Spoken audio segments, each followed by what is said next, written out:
Hello students, now we discuss the next topic Cauchy residue theorem. It is also known as the theorem of residues. It is very important theorem for AQ2 exams. इसका statement और इसका proof इसका proof इसके question सभी important है। और अब तक हमने जितनी भी थ्योरम्स पढ़ी हुई है, कोचे integral theorem, coaches theorems, Koche integral theorem for derivative, अगर वो वाला क्वेश्चंस अगर हम चाहें तो सारे क्वेश्चंस इस अकेले थ्योरम से हो सकते हैं। तो इसीलिए बहुत ही इंपॉर्टेंट थ्योरम है। इसका स्टेटमेंट क्या है कि let F Z be any one valued within and on a closed contour C except at a finite number of poles z1 z2 up to zn। कह रहा है अगर फंक्शन आपका वन वैल्यूड फंक्शन है और जो कि किसी कंटूर सी में क्या है आपका एनालिटिक है, और एनालिटिक है एक्सेप्ट कुछ पॉइंट्स को छोड़कर, कुछ फाइनाइट नंबर ऑफ पॉइंट्स हैं, फाइनाइट नंबर ऑफ पोल्स हैं z1 z2 up to zn, यानी कि कुछ उसके अंदर सिंगुलैरिटीज़ हैं, लेकिन सारी सिंगुलैरिटीज़ क्या है, पोल टाइप की है। और सपोज़ उन पोल्स पर जो आप रेसिड्यू लेकर आए हैं z1 पे r1, z2 पे r2 और zn पे rn, तो उस केस में इसका इंटीग्रेशन उस कर्व सी के अलॉन्ग कितना होगा, 2πi sum of residues at that points within C. यानी कि कोचे रेसिड्यू थ्योरम ये कहती है कि जो पोल्स अगर किसी कंटूर सी के अंदर है, फंक्शन हर जगह एनालिटिक है सिर्फ उन पॉइंट्स को छोड़कर, तो उसका इंटीग्रेशन उस कर्व के along 2πi sum of residues होगा। यानी कि उन पॉइंट्स पर जो रेसिड्यूज़ आया उनका सम का 2πi से मल्टीप्लाई करने पर हमें मिल जाएगा।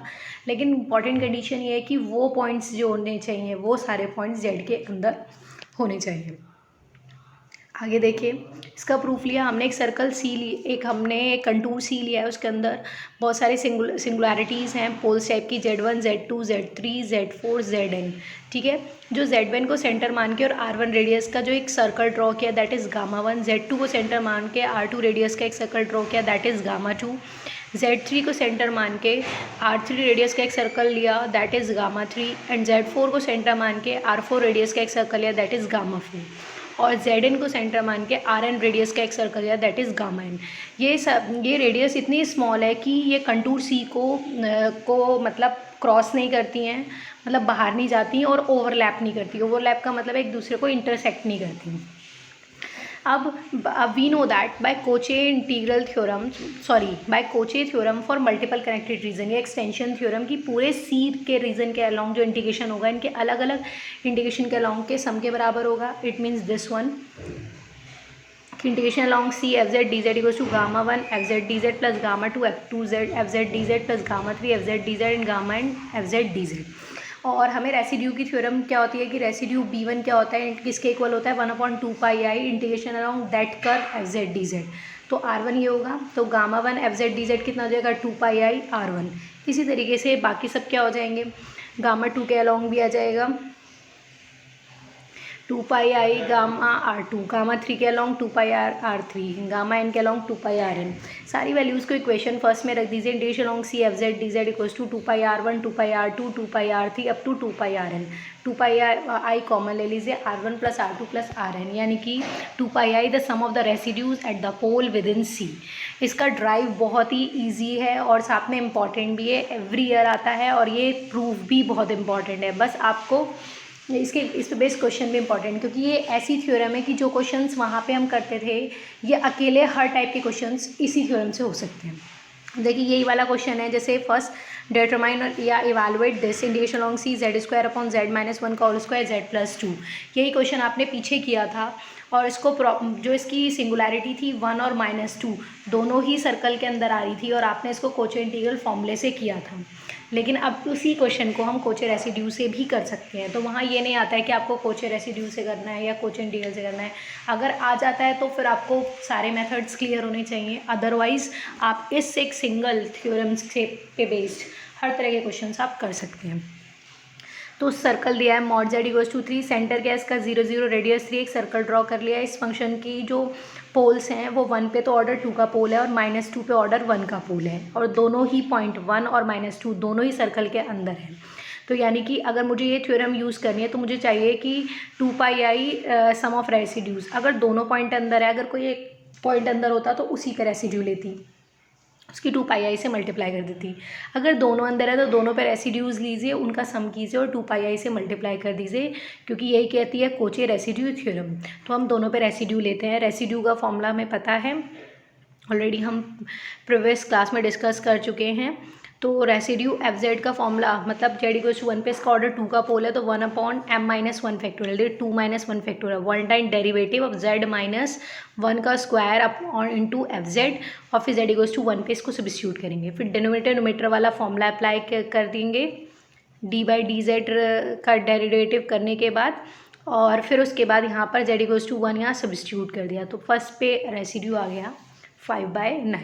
ऐसी z equals to -2 simple pole है, तो limit z tends to a z minus a F Z, वो फॉर्मूला अप्लाई किया। फिर यहाँ पर वैल्यू सब्स्टिट्यूट की, आ गया 4/9। Both poles lie inside C, तो by Cauchy residue theorem 2 pi I sum of residues, पहला कितना है 5/9, दूसरा कितना है 4/9, कितना आ गया 2 pi i. That is the required answer. जब आपने इसको कोचे इंटीग्रल फॉर्मूले से किया था तब भी इसका आंसर 2 पाई आया था, और आज आपने इससे किया है तो भी इसका आंसर 2 पाई आया है। आगे देखिए question number 2। Evaluate this where C is a circle mod z plus 1 minus I equals to 2। Centre क्या है इसका, z माइनस a होता है, तो a कितना है माइनस के 1 माइनस आई, यानी कि -1 + i, यानी पॉइंट हो गया -1 1। इस सेंटर को लेके रेडियस 2 का एक सर्कल ड्रॉ कर लिया, ठीक है। एफ जेड ये है, तो सिंगुलैरिटीज़ किससे आएगी, डेनोमिनेटर को 0 रखने पे इसको 0 रखा, और डिस्क्रिमिनेंट फॉर्मूले से इसके रूट निकाल लिए -1 + -2i, तो पहला रूट हो गया -1 + 2i, दूसरा रूट हो गया -1 - 2i। अगर इस तरीके के अल्फा प्लस आई बीटा वाले टाइप के रूट्स आते हैं तो याद रखिए कि जो अपोजिट साइन में होंगे, यानी माइनस, जैसे कि लिखा है -1 + 2i, तो अपोजिट साइन है तो यही वाला पॉइंट हमेशा लाई करेगा। यहाँ तो हम आपको दिखा रहे हैं क्योंकि वैल्यूज़ इस तरीके का दिया हुआ है, अगर ए बी सी फॉर्म में है तो आप हमेशा ये ध्यान रखिए। तो दूसरा -1 - 2i ये तो बाहर ही जाएगा उस सर्कल के, लेकिन फिर भी अब हम यहाँ प्रूव करके दिखाते हैं। हमने आपको बताया था कि अगर ये चेक करना है कि कौन सा पॉइंट अंदर है या बाहर है, तो हमने कहा था कि उस पॉइंट की उसके सेंटर से डिस्टेंस ले लीजिए। इसका सेंटर है -1 1, और इसका हमने जो पॉइंट है हमारा -1 2, हमने इससे डिस्टेंस कैलकुलेट किया। डिस्टेंस का फॉर्मूला लगाया x1 - x2² + y1 - y2², ये कितना है 1, जो कि इसकी रेडियस से छोटा है। अगर रेडियस इसकी कितनी है 2, अगर ये छोटा है तो पॉइंट लाई करेगा, तो यानी अल्फा लाइन साइड, जो कि हमने पहले बताया था कि अपोजिट साइन वाले लाई करेंगे। नेक्स्ट देखा हमने दूसरा चेक किया पॉइंट -1 2, -1 का -2 की -1 1 से डिस्टेंस, ये कितने है आपकी 3, जो कि रेडियस से ज़्यादा है, तो ये पॉइंट क्या है आउटसाइड लाई करेगा, तो सिर्फ एक ही पॉइंट लाई कर रहा है अल्फा, तो हम अल्फा पे ही रूट निकालेंगे। Residue F Z at Z equals to alpha, limit Z tends to alpha Z minus alpha F Z में जो नीचे है z² + 2z + 5, क्योंकि इसके अल्फा बीटा रूट हैं तो उसको z माइनस ए और z माइनस बी की फॉर्म में रख सकते हैं, z minus alpha z minus beta.